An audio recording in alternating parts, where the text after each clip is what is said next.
High বন্ধুরা, আজ আমি তোমাদের সঙ্গে শেয়ার করব চিংড়ি নারকেল দিয়ে কচুর ডাঁটা।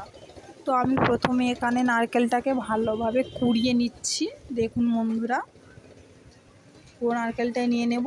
তারপর আমি কড়াইতে দিয়ে দেব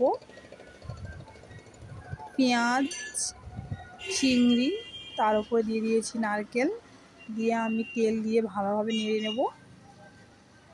তো ভালোভাবে নাড়াচাড়া হয়ে যাওয়ার পর আমি এর উপর দিয়ে দেব কচুর ডাঁটা আগে থেকে ভাপিয়ে রাখা।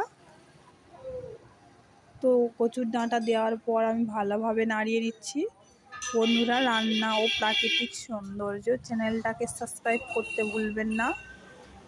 আপনারা কে কীভাবে কচুর ডাঁটা বাড়িতে তৈরি করেন অবশ্যই আমাকে কমেন্টে বলবেন। তো বন্ধুরা, আমি এর উপরে এখন দিয়ে দেব নুন পরিমাণ মতো। বন্ধুরা, আসলে বাপের বাড়ি থাকলে এরকমই হয়। কেন বললাম দেখুন। তো আমি এর উপরে দিয়ে দেব নুন, হলুদ পরিমাণ মতো দিয়ে দিয়েছি। তো বন্ধুরা, নুন দেওয়ার পর আমি খানিক পাল্টাতে থাকবো।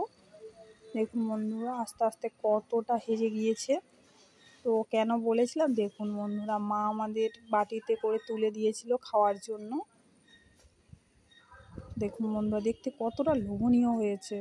আর আমার দিদির মেয়ে বলছিল বারবার, ও দিদিমা একটা চিংড়ি তুলে দাও না। তো আমার মা এখন এর মধ্যে একটা চিংড়ি তুলে দিচ্ছে ওকে। বন্ধুরা, ভালো লাগলে লাইক করে দিয়ে নামিয়ে নেব।